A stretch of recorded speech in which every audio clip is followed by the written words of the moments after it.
আমি দীপক কুমার রায়, senior assistant vice president হিসেবে EFT সেলে কর্মরত আছি। দীর্ঘ 17 বছর যাবত ইএফটি সেলে, বাট আমার চাকরির জীবন 18 বছর। একটা প্ল্যাটফর্ম তৈরি করে দেওয়ার জন্য ইএফটি সেলকে ধন্যবাদ জানাই।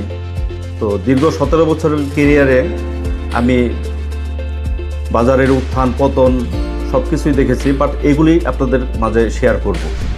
অনেকেই মনে করেন যে শেয়ার বাজার জটিল, আসলে কিন্তু শেয়ার বাজার জটিল না। বাজার মূলত 4 ধরনের উপর বাজার চলে: ডিমান্ড, সাপ্লাই, নিউজ এবং ইমোশন। এই 4টা জিনিসকে কাজে লাগিয়েই একজন সফল বিনিয়োগকারীরা তারা এটা নিয়ন্ত্রণ করার চেষ্টা করে।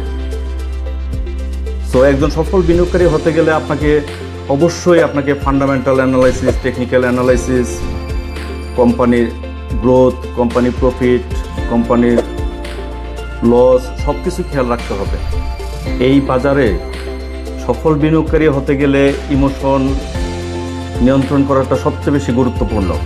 আমি এমন বিনিয়োগকারী দেখেছি যে অল্প কিছু ইনভেস্ট করার পরেও ওনার হিউজ প্রফিট হয়েছে, উনি লাভবান হয়েছে।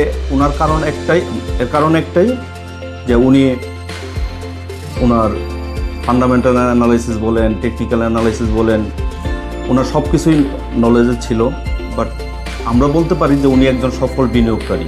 ইএফটি সেল তার ক্লায়েন্টের প্রতি এত আন্তরিক এবং সার্ভিস ফোকাসড যে গত 10 বছর যাবৎ আমরা টপ 10-এ অবস্থান করতেছি।